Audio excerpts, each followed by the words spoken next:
శంకర హృదయ నివాసిని పార్వతి పరమేశ్వరి శంకర హృదయ నివాసిని పార్వతి పరమేశ్వరి. జై జగత్మాత దేవి బగళాముఖి. ఓం హ్రీం బగళాముఖి వరదే సర్వసౌభాగ్యప్రదాయిని సమస్త భక్తానాం సర్వాభీష్టం సాధయ సాధయ హ్రీం ఓం స్వాహ. ఈరోజు బైబిల్లో ఉన్నటువంటి చాలా ముఖ్యమైన ఒక సెంటెన్స్, ఒక వాక్యం, యేసుక్రీస్తు చెప్పినటువంటి ఒక వాక్యాన్ని అరువు తీసుకుని మీ అందరికీ వివరంగా చెప్పబోతున్నాను. బైబిల్లో చెప్పినది, ధనవంతుడు స్వర్గానికి పోవునది, ధనవాన్ అంటే ధనవంతుడు, స్వర్గానికి పోవునది ఒక ఏనుగు సూది రంధ్రపు ద్వారం ద్వారా వెళ్లటంతో సమానమని చెప్పబడి ఉంది. ధనవాన్ స్వర్గానికి పోవునది ఏనుగు సూది రంధ్రపు ద్వారం ద్వారా ప్రయాణించడంతో సమానం. ఏనుగంటే మనందరికీ తెలుసు కదా, ఏనుగు చాలా పెద్దది. ఇక సూదంటే మనందరికీ తెలుసు, ఆ సూది రంధ్రానికి ఒక దారపు పోగును పెట్టి బయటకు తీస్తూ ఉంటారు కదా.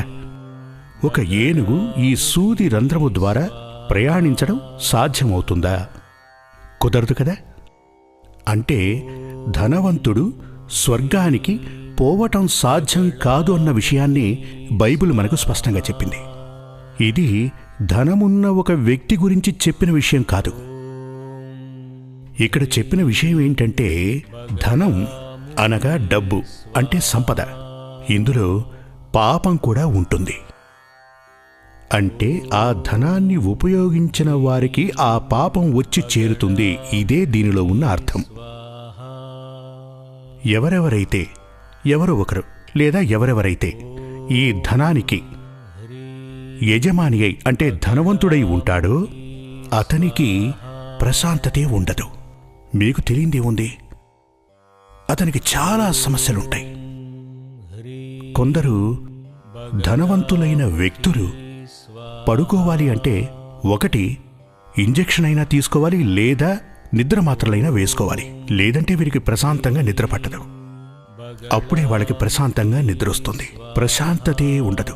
చాలా రకాల సమస్యలుంటాయి, టెన్షన్ ఉంటుంది. ఇదే విధంగా ధనం లేనటువంటి ఒక వ్యక్తి, అతనికి ధన సంపదలు ఏవీ లేవు, ఓ గుడిసెలో ఉంటున్నాడు. అతనికి దారిద్ర్యం ఉంటుంది, అయినప్పటికీ ప్రశాంతంగా పడుకుని నిద్రపోతూ ఉంటాడు. అతనికి పీస్ ఆఫ్ మైండ్ ఉంటుంది. కానీ ఈ ధనవంతుడు పట్టు మంచం మీద ఏసీ రూంలో పడుకున్నప్పటికీ ఇతనికి నిద్ర రానే రాదు. టెన్షన్ అతన్ని విడిచిపెట్టి పోదు. దీనికి కారణం ఏమిటి అంటే, ధనంతో వచ్చిన పాపం ఉంది. ఆ పాపం వల్లే ప్రశాంతత లోపించింది. ఎందుకంటే ధనం సంపాదించే మార్గం ఏదైతే ఉందో అది 100% నిజాయితీ కలది అని చెప్పలేం. ఇప్పుడు ఉదాహరణకు మీరొక ఉద్యోగస్తుడు అని అనుకోండి. ఆ ఉద్యోగం మీరు గనక సరిగ్గా చేయలేని పరిస్థితుల్లో ఉంటే మీరు తీసుకునే జీతంతో ఖచ్చితంగా మీకు పాపం వచ్చి చేరుతుంది. మీరు లంచం తీసుకునే వ్యక్తి గనక అయ్యుంటే 50 రూపాయలు మీరు గనక లంచం తీసుకుంటే 5,000 రూపాయల పాపం మీకు వచ్చి చేరుతుంది. దాన్ని మీరు అనుభవించక తప్పదు. ఈ జన్మలో మాత్రమే కాదు, రాబోవు జన్మలో కూడా. మీరు మాత్రమే కాదు, మీ సంతానం, వారి సంతానం, ఆ తదుపరి తరతరాలు కూడా ఆ పాపాన్ని అనుభవించి తీరవలసిందే. ఈ ధన సంపదలని మీలో ఎవరెవరైతే అనుభవిస్తున్నారో వారందరూ కూడా మీ ద్వారా వచ్చిన ఆ పాపపు ఫలాన్ని అనుభవించి తీరాలి.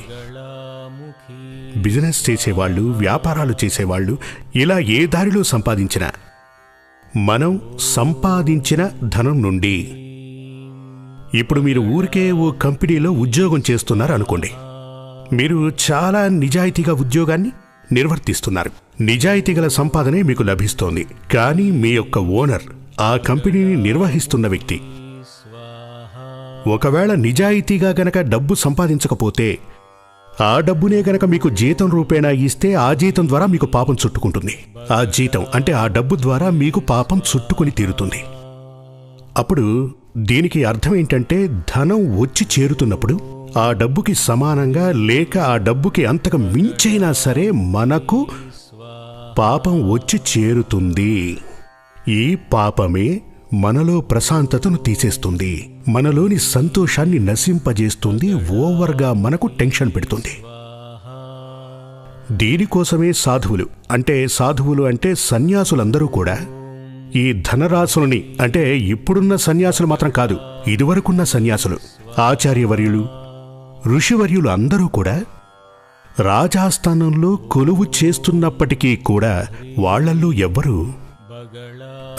పదవికి ఆశపడలేదు, పదవిని పెంచుకునే ప్రయత్నం చేయలేదు. దానికి కారణం ఏంటంటే వాళ్ళందరూ కూడా అడవుల్లోనే తపస్సు చేశారు. ధన సంపదలు చేకూరితే సంతోషమే లేకుండా పోతుంది, ప్రశాంతత నశిస్తుంది. ఈ సాంకేతిక జీవితంలోనూ సంతోషం ఉంటుంది, అది క్షణకాలం పాటే ఉంటుంది, ఆ తరువాత అది నశించిపోతుంది. కొంతకాలం గడిచాక మహాపాపాలన్నీ వచ్చి చేరుతాయి ఈ డబ్బు వల్ల. కానీ ఈ కాలంలో డబ్బు లేకుండా మనం బ్రతకడం సాధ్యం కాదు. ధనం సంపాదించి తీరాలి. కానీ అలా డబ్బు సంపాదిస్తే గనక ఆ ధనం ద్వారా మనకు చేకూరే పాపాన్ని కూడా మనం అప్పుడప్పుడు ప్రక్షాళన చేసుకుంటూ ఉండాలి.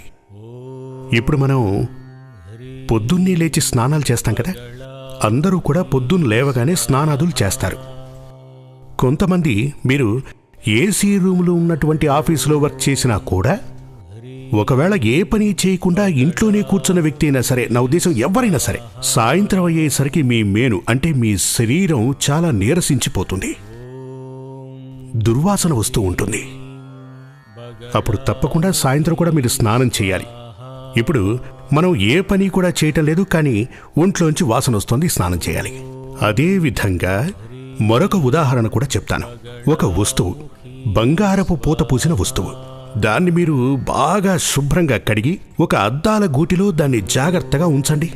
కొంతకాలానికి దాని మీద ఉన్న బంగారపు పూత పోతుంది, అది మాసిపోతుంది. ఇప్పుడు ఏ విధంగా ఉన్నప్పటికీ ఈ మాలిన్యం, ఈ మరక, దాని గురించి వివరంగా చెప్పాలి అంటే ప్రకృతిలో ఉన్నటువంటి సహజ నియమం. అంటే మనకు తెలిసో తెలియకనో మన శరీరం మీద మురికి చేరినట్టు పాపాలు కూడా మనల్ని వచ్చి చేరుతుంటాయి. ఈ పాపాలు, మనం చేసినటువంటి పాపాలు, పాపం చేశాము అంటే మనమేం చేస్తాం? మన శరీరమే కదా పాపాలు చేసేది. శరీరం లేనటువంటి ఒక ఆత్మ పాపం చేయటం సాధ్యం కాదు, దానికి శరీరం ఉండాలి. కర్మల ద్వారానే పాపాలు చుట్టుకుంటాయి. కర్మము అంటే ప్రవృత్తి, ప్రవృత్తి చేయాలంటే శరీరం ఉండాలి, శరీరం ఉంటేనే కర్మలు చేయడం కుదురుతుంది. శరీరం, ఆ శరీరం చేసినటువంటి పాపాలు పెద్ద పెద్ద పాపపు కూపంలా మారి ఆత్మని ఆ కూపంలో తోసేస్తూ ఉంటాయి. దీనివల్ల ఆత్మశుద్ధి పోతుంది. ఇలా పాపశుద్ధిని పొందిన ఆత్మ, అంటే అశుద్ధమైనటువంటి ఆత్మలు శుద్ధి చెయ్యాలి అని అనుకుంటే గంగా స్నానం చేసినంత మాత్రాన సరిపోదు. ఇప్పుడు మీరు వెళ్ళి గంగా స్నానం చేశారే అనుకోండి, గంగా స్నానం చాలా పవిత్రమైనది. హిందూ శాస్త్రాల అనుసారం అంతకు మించి గొప్ప తీర్థం లేనేలేదు. కానీ శరీరానికి మాలిన్యాన్ని పూసుకుని మీరు పవిత్రంగా వెళ్ళి గంగా స్నానం చేస్తే గనక అందులో ఉన్న మాలిన్యం పోతుందా? పోదు. దానికేం కావాలి? సోపు కూడా కావాలి కదా. సోపుతోటే మాలిన్యం పోతుంది. ఏ తీర్థానికి వెళ్ళినప్పటికీ మీ శరీరానికి మాలిన్యం గనక అంటుకుంటే, ఆ మాలిన్యం పోవాలి అంటే, మాలిన్యం పోతేనే కదా శరీరం శుద్ధి అవుతుంది. అలా అంటే ఖచ్చితంగా సోపు కావాలి కదూ. అదేవిధంగా మన ఆత్మకి అంటుకున్న పాపకర్మలు పోవాలి అంటే గనక గంగా స్నానానికి ముందు దానాలు చెయ్యాలి. గంగా స్నానం ఆచరించిన ఒకతను శరీరానికి పట్టినటువంటి మాలిన్యాన్ని సోపుతో కడిగినట్టుగా ఉన్నదే దానం. దానం చేసినటువంటి ఒక వ్యక్తి, మీరు కాశీకి వెళ్ళారే అనుకోండి, గంగా స్నానం ఆచరించారే అనుకోండి, అప్పుడు ఏమవుతుంది? ముందుగా దానం చేయాలి. దానం చేసిన తరువాతే ఆత్మను పట్టి పీడిస్తున్నటువంటి ఆ పాపాలన్నీ, ఆత్మను ఆవహించిన ఆ అశుద్ధాలు అంటే పాపాలన్నీ కూడా వీడిపోతాయి. లేదంటే శరీర మాలిన్యం పోతుందే తప్ప ఆత్మశుద్ధి కాదు. ఆత్మశుద్ధి దానాన్ని బట్టే చేకూరుతుంది. కలియుగంలో దానం, జపం, హోమం ఈ మూడింటి ద్వారానే ఆత్మశుద్ధి సిద్ధిస్తుంది. దానం, జపం, హోమం ఈ దానం అని చెప్పబడేది ఒకటి, పాత్రని ఎరిగే దానం చెయ్యాలి అని దాన శాస్త్రం మనకు చెప్పటం జరిగింది. మన పురాణ గ్రంథాలు ఏది చూసినప్పటికీ, ఏది మీరు చదివినప్పటికీ కూడా వాటన్నింటిలోనూ దానం గురించి ఏం చెప్పారు అంటే కేవలం బ్రాహ్మణులకు మాత్రమే దానం చెయ్యాలి అని, మిగిలిన జాతులకు దానం చెయ్యాలి అని అందులో చెప్పబడి లేదు. కారణం ఏంటంటే ఆ కాలంలో బ్రాహ్మణులు భూమిలో వెలసిన దైవాంశ సంభూతులు. బ్రాహ్మణులు ఉత్తములుగా ఉండేవారు. వారికి దానం చేస్తే వారికి నిగ్రహానుగ్రహ శక్తి కూడా ఉండేది. కానీ ఇప్పుడు అటువంటి బ్రాహ్మణులు లేనేలేరు. ఇది కలియుగం. ఈ కలియుగంలో బ్రాహ్మణులకు యజ్ఞోపవీతం అని ఒకటి ధరిస్తూ ఉంటారు. మీ అందరూ చూసే ఉంటారు. జంజం ఉంటుంది కానీ బ్రాహ్మణికం ఉండదు. ఇప్పుడు ఇక్కడ శూద్రులు, వైశ్యులు, బ్రాహ్మణులు, క్షత్రియులు అందరూ కూడా ఒక్కటే.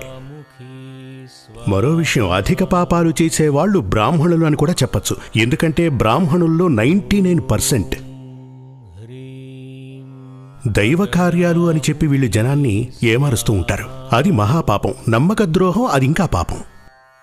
దాని గురించి మీకు మరో ఎపిసోడ్లో చెప్తాను. ఇప్పుడు ఆ విషయం పక్కన పెట్టండి. దానం గురించి చెప్పాను కదా. మనం దానం చేస్తున్నప్పుడు దానాన్ని తీసుకుంటున్న వ్యక్తి పుణ్యం కలిగిన వాడై ఉండి తీరాలి. మనం దానం చేస్తున్నప్పుడు 50 రూపాయలు ఇస్తున్నప్పుడు 100 రూపాయలకు సంబంధించిన పాపం అతన్ని చేరుతుంది. అంటే దానం చేస్తున్నప్పుడు మనం ఆలోచించకూడదు. గుడికి వెళ్ళి 50 పైసలు దానం చేశామంటే కేవలం 50 పైసలకు సంబంధించిన పాపం వచ్చి చేరుతుంది. ఎంత మనం చేయగలమో అంత మాత్రమే చెయ్యాలి.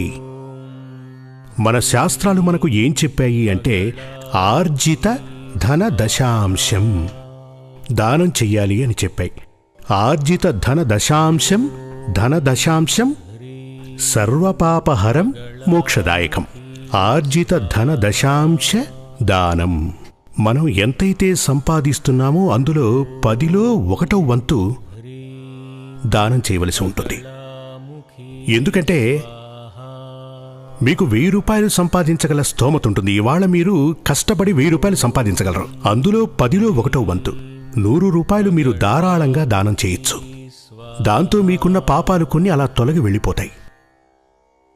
ఇలా చేయటం ద్వారా మీ యొక్క పాపం ముగిసిపోవడమే కాకుండా మీకు సంబంధించిన పుణ్యపు హుండీ ఒకటి ఉంటుంది. అందులో 1 కాసు పడుతుంది.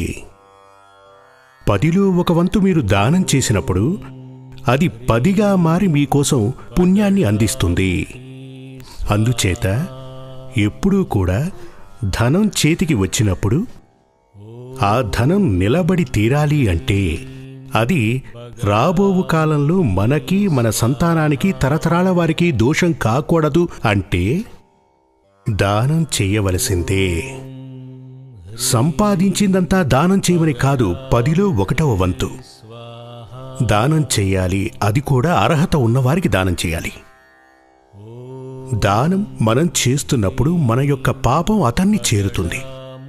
అదేవిధంగా దానం తీసుకునే వ్యక్తి అంటే స్వీకరించే వ్యక్తి పుణ్యాత్ముడై ఉండాలి. అలా ఉంటేనే అతని పుణ్యం మనకొచ్చి చేరుతుంది. దానికి మీకు ఒక చిన్న ఉదాహరణ చెప్తాను. ఒక బాటిల్లో ఫుల్లుగా నీరుందనుకోండి. ఒక బాటిల్లో ఫుల్లుగా పూర్తిగా మీరు డ్రైనేజ్ వాటర్ నింపి పెట్టారనుకోండి.